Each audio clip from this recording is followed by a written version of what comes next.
Well, here we are today. We're talking about how to do a raised vegetable bed. If you've got a yard and you want to do an area with some vegetables, but your ground is really stony or very hard clay, this is a good way of doing a vegetable bed on what you've got already existing. Here we took cedar logs, and we use cedar because we don't want to use pressure-treated wood. Try and go a little more organic and natural. And cedar won't rot that quick either. So we've got cedar logs. We've done 2 high, so it ends up being about 12 inches in depth. And we've put them together with galvanized spikes here at the ends, and a few here in the middle. And we're just pound a few more in to demonstrate that. Here's a spike. We're going to put about a 12-inch spike down through to hold them together. Alright, I'm just going to drill down through the 2 and we'll put a spike in.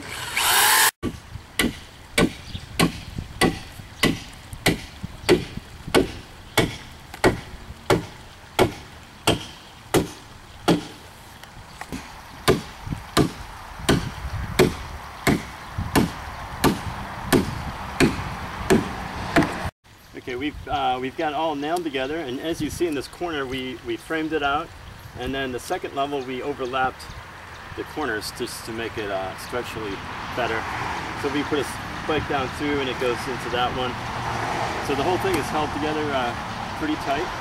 Now what you want to do after this, once you've got the cedar logs in place, I've taken kind of a medium weight weed barrier, landscape cloth, and we put that on the inside. That would do 2 things.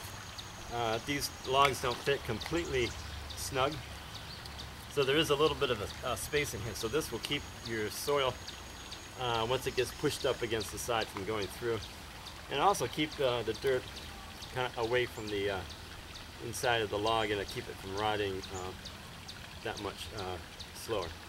So we're just going to staple this up just to kind of hold it up. Here we've got a cedar log. Again, everything's going to be cedar in this, staying away from the pressure-treated wood. We've just, these are tree stakes that I'm using, and we're going to pound it down about 8 inches, so it's pretty snug. And this will help keep, we'll put deer netting up throughout this, just to keep the deer out. So I put that in, and I'm just going to pound these down with a sledgehammer.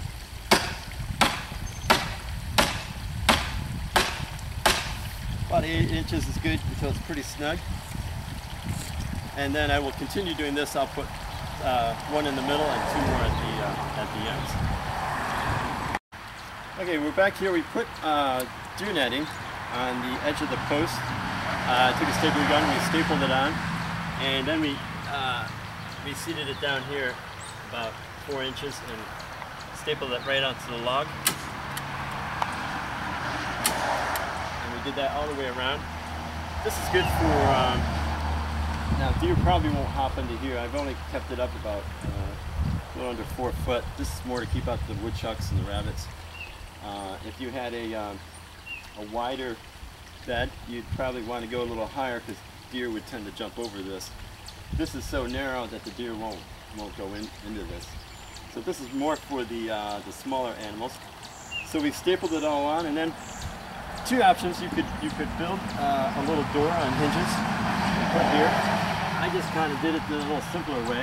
We have it stapled along the bottom, and I've got 3 screws here on the post, so you can just lay it down like that to get in. And when you're all done, just remember to kind of latch it back onto the screws, and then you've got hopefully a animal-free garden. So now at this point I'm going to go ahead, level off the dirt in there, and then we're going to be ready to plant it up. Okay, we're back here. We got the dirt leveled off, and it's really good half compost, half top dirt, so it's really easy to plant in. Your plants do really well. So you should just grab a kid.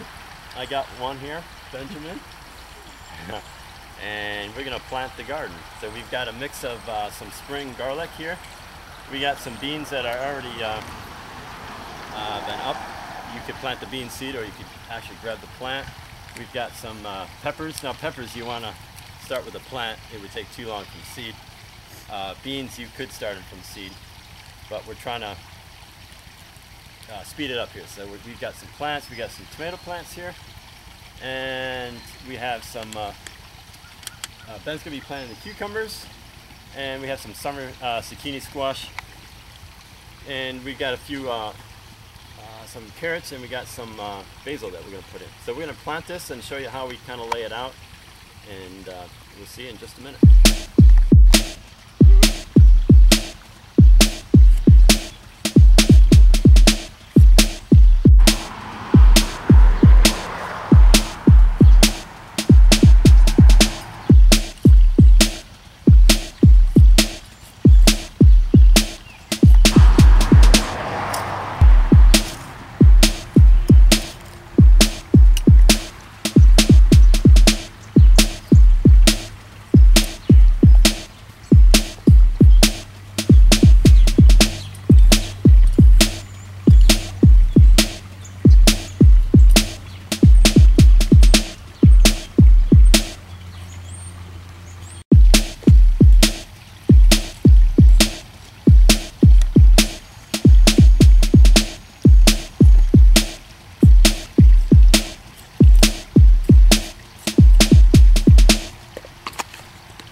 Okay, well, we've planted the garden. We had a little theory of why we put things where we did. Right over here, we have some carrots. We started those. You can start those from seed, but we started them in some packs, so they've actually got some little carrots already on them.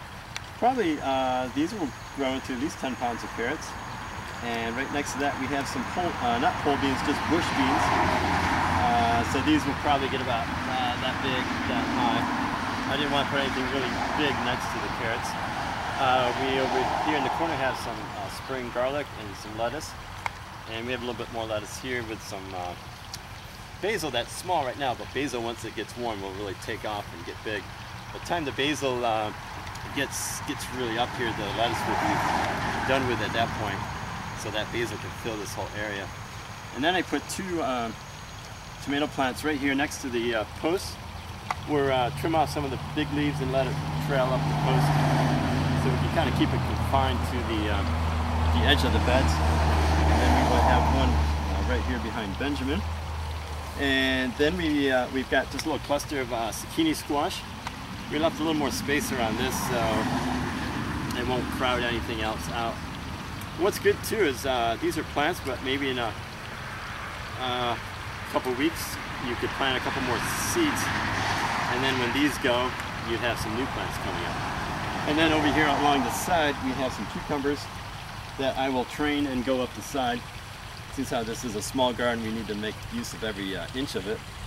And what you may find, you may want to take a piece of wire and weave it through the top to kind of stiffen this up and hold the weight of the cucumbers once you get going. So we should get quite a few cucumbers off of here. And then last, we have a little patch of lady bell peppers, which will just fill that spot up. So things are tight, but it's not too crowded. And with the good soil that we have in here, it's a small enough area that we can maintain it, keep it weedless. I would now go through and we're going to soak this really good, and we should get quite a bit of produce off of this. We'll show you in a couple of weeks how it's looking, so stay tuned.